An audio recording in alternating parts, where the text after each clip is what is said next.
Okay. Hey everybody, we're down here at the Valley View Ferry for this video. If you look behind me, you can see the old bridge supports for the Riney B Railroad, which used to run from Richmond over to Bardstown through here. So anyway, pretty neat historical spot. All right, so we're going to be in John chapter 9, starting in verse 13.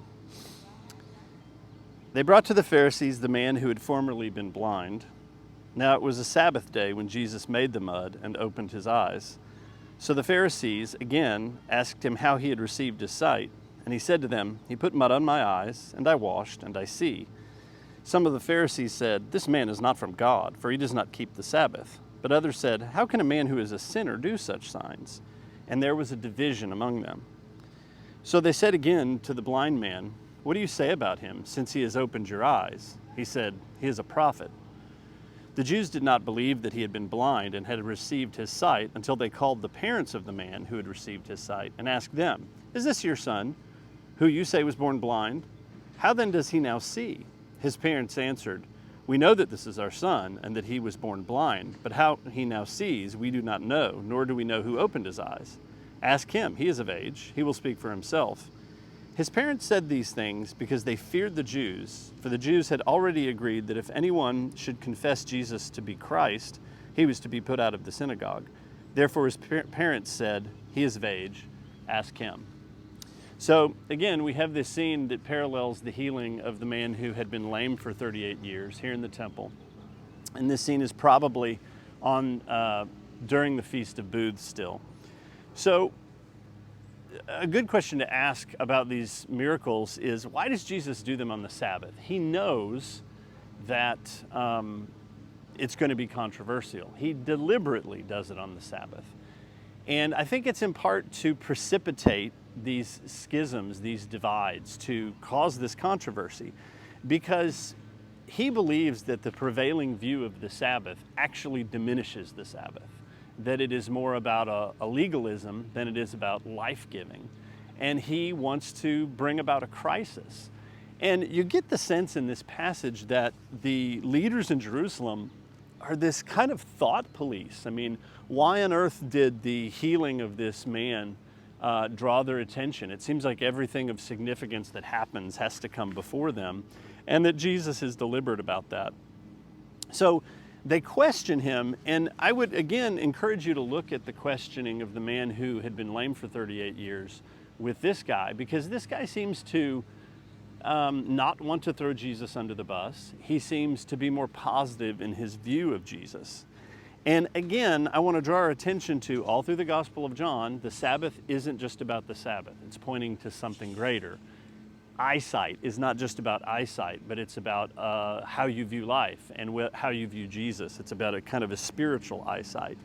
And really the question all through this section is, this man's eyes have been opened. Will ours be opened?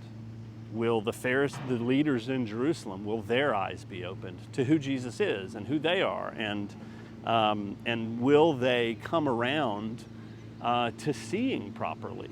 Or go blind, which is indeed what's going to happen to them. Notice also that there is actually a division among the Pharisees as to how not the Pharisees, but these leaders, as to how they view Jesus. Some of them say, well, he's clearly a sinner because he's broken our petty laws. They don't say petty laws, but he didn't keep our laws, so he's a sinner. Others say, well, could a sinner do such things? So notice it says there was a division. The word is schism. And it is this word for harsh divisions among people. Remember, Jesus said he came to bring a sword, and we see the sword coming. And one thing we might say here is that when it comes to Jesus, divisions are necessary. What people say about Jesus, whether they see him to be who he says he is essential to his mission. He came to bring those divisions. And so the divisions are necessary. And in this case, the division comes down to a narrow legalism based on some human traditions, human interpretations of God's law versus wholeness. And these guys side on the side of narrow legalism that upholds their position and their power. Notice the man. They say, "What do you say about this guy?" And he says he is a prophet. Now, when he first spoke to his neighbors, he said, "This man did this." But under questioning and after experiencing what he experienced and maybe thinking about it some more, he says, "This guy's a prophet." So notice this man went from having his eyes open to now he's having his spiritual eyes open, and he's beginning to understand who Jesus is. There's a progression, much like the woman at the well who called Jesus a prophet when Jesus told her about her personal life. So there's a progression. And I wonder if the man isn't a little bewildered. He's thinking, do these guys care that my life has been turned upside down in a wonderful way by Jesus? They seem more concerned about their stupid rules. So I wonder if he's not beginning to think these guys are a joke. At any rate, he's standing up well, and he's standing up wisely to their scrutiny. And then the last thing to note is that I feel like this guy's parents cop out. They punt. They surely have heard that Jesus did this. They surely know what he did, and they don't want to weigh in. And again, there's a clue here that we have a kind of a thought police environment, because they're scared of being kicked out of the synagogue. So you get the impression that these leaders wield a kind of a intimidation. You don't toe the line, we're going to kick you out.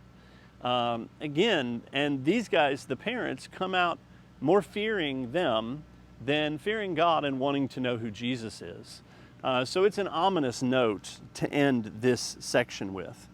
But may we follow this man who had his eyes opened, and then had his eyes opened more deeply and progressively to see who Jesus is, to see who he is, and to see how other people respond to him. Amen.